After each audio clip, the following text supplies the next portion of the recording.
A lot of hardworking people do not achieve their dreams because they fall into a common trap called excessive daydreaming.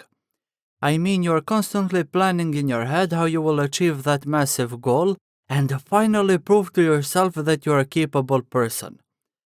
The problem is that instead of focusing on building the necessary skills, you spend that precious mental energy on fantasies.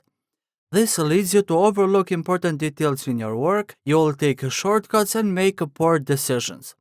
Surprise, surprise, you will fail. But failure hits you hard because, in your mind, you were on the right track. You were so close. Then you feel anxious. Oh my god, I am behind. I need to do something big to make up for this failure.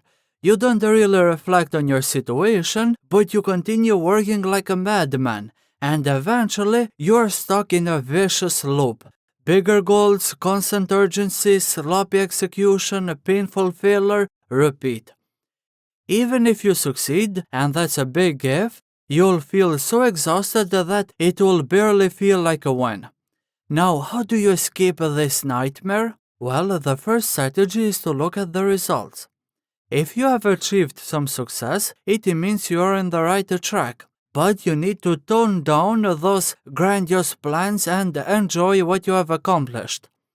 If you think about it, you probably are in a better situation than you were a year ago or 3 years ago. You have honed your skills, you have accumulated more money, more knowledge, and you have a better perspective about your life. So look at your progress from a realistic view and not based on those fantasies or on what you see on social media. But what if you have learned or achieved almost nothing? What if you are nowhere? In that case, you need to treat excessive daydreaming as an addiction. That means noticing when you have slipped into what I like to call wonderland and gently pulling yourself back without shaming or criticizing yourself. You just recognize what is happening. Okay, I got seduced by daydreaming again, and this is pushing me to sabotage my goals.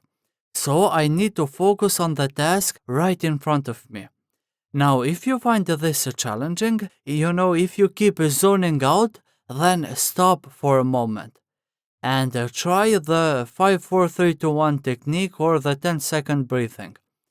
I've talked about these techniques in my previous video. Another powerful strategy is to schedule your daydreams. Set aside 20 minutes to let your mind wander without feeling guilty. At first, you will probably go over this limit. You might spend 40 minutes or 1 hour till you bring yourself out of it. And that's normal because you have used daydreaming as an escape for many years and it will take a while to train your brain. But as you get better at staying present, you'll be able to work more efficiently and become more creative. When done in moderate levels, daydreaming can fuel your creativity. The next strategy is to watch out for planning in your head during routine moments. When you're going to work, doing laundry, or having a conversation, your mind drifts to what you will do later. You think about the problem you're facing and potential solutions. This makes you feel like you're making progress because you're thinking about how to overcome those obstacles, right? But when the time comes to sit down, that surge of motivation is gone. It feels like you have done a lot of work even though it was all imaginary, and now you don't feel like doing actual real work. To make matters worse, you probably have the habit of multitasking.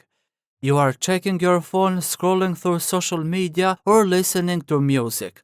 In other words, on top of wasting mental energy on daydreaming, your focus is scattered across different things. Now, instead of planning in your head, measure in reality.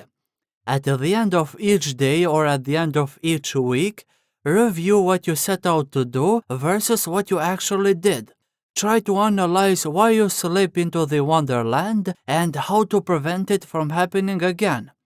And most importantly, you need to always remind yourself that all of this relentless planning and endless fantasizing are dramatically hurting your performance. So I hope that this video will help you make a pact with yourself. If you give in to daydreaming, then enjoy it, just like you enjoy when you consume sugary drinks or alcohol. But at least admit to yourself that you want to achieve your goals. Don't continue with this illusion that you're moving forward. Now, breaking this habit is tough, but it gets even tougher when you're worried about what others think of you. That's why, in the next video, we'll talk about how to become untriggerable.